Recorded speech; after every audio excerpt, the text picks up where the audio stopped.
The vote is the name of the game. Candidates are making their final pitch. RNC Chairwoman Ronna McDaniel is here. And, it's interesting to come back every 4 years and see how things have changed. Here's what's not changed. Look at this call for number 2.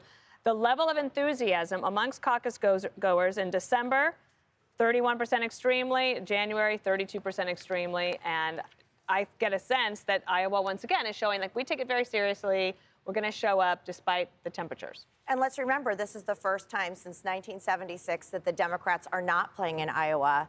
So Republicans in Iowa have another thing to prove, which is Democrats got it wrong. And we want to show why Iowa deserves to continue to be that first-in-the-nation caucus. And that's why I think a lot of them will turn out as well. So the range is what, 150,000 at the low end?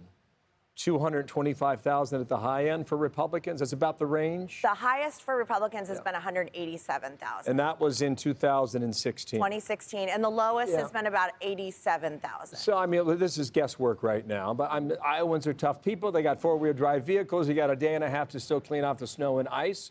What's your expectation? So I'm a Michigander. I've been here 2 days. I think the roads are fine. I think if you're wearing your boots and you have the right stuff on, you're fine. This is hockey weather on a local pond. You can get out there, maybe a little more warm, some long johns, and you've got to have the right gear. But I don't think it's that bad. Okay, so we know that President Trump's lead has been where it is. It's been commanding and enduring, and it's continued. Now you have the fact that we had this primary where I know one of your concerns initially was, are the candidates going to beat each other up so much that it makes the general election hard? So now we've gone through this process so far to Iowa. Where do you see it now? I actually think this benefits us. I think as a party, the energy's on our side that we're having primaries. The Democrats aren't. Joe Biden hasn't done a campaign event or done 2 in the past 22 days. He's not on the trail. Here, Iowans are engaged. New Hampshire voters are going to be engaged. South Carolina, Nevada. We're energizing them now for November, and I think it's a net positive for us. When you look at that Des Moines Register poll that we just showed, yeah. What do you take away from that in terms of enthusiasm, what you see or what you don't see? I think President Trump's continued to have a very large lead. We've seen that throughout the entire process. I do think it comes down to organization and whose voters are going to be the most energized, who's going to show up. Remember, you have to have caucus captains. There's 1,600 locations across the state. If you don't have an organization and a ground game, I actually think Trump's ground game's better than it was when he ran in 2016. And DeSantis has a good ground game. Nikki has a good ground game. But organization's going to be key tomorrow. What about the energy and youth factor that Vivek Ramaswamy has brought to the contest?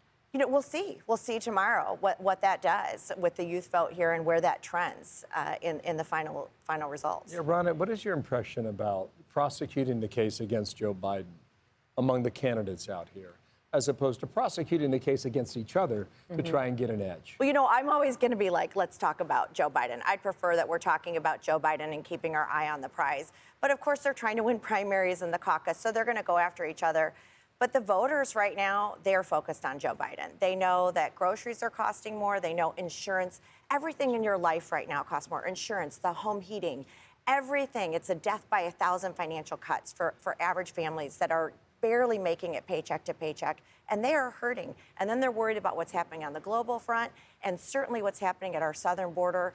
There is a lot of angst in this country, and they are looking at our candidates and saying, how are you going to deliver us from this disaster? And that is what I think the message is that's resonating the most. Just want to quote one caucus goer in this Des Moines Register paper today. I run a company called Zips. We sell tow trucks.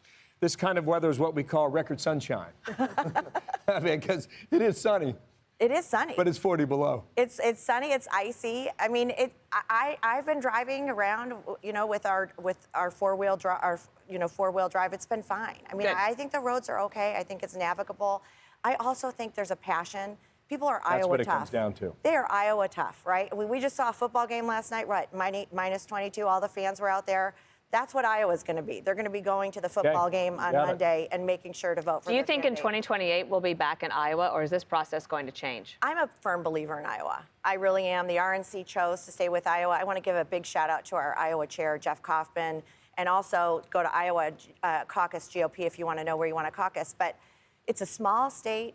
People can navigate it. It's not about money. It's about person-to-person contact. And I don't want to lose that in our presidential politics. Well, good to have person-to-person contact with you this morning. I Thanks know. for being Great here. to be with you. Great to It's have warm in here. Thank you, Ronna. Thank Thanks, you so guys. much. Hi, everyone. I'm Brian Kilmeade. I want you to do me a favor. I want you to click to subscribe to the Fox News YouTube page. This is the only way that I know for sure that you're not going to miss any great commentary, any great news bites, any great interviews coming your way on Fox. You can get it all here on YouTube. So subscribe right now.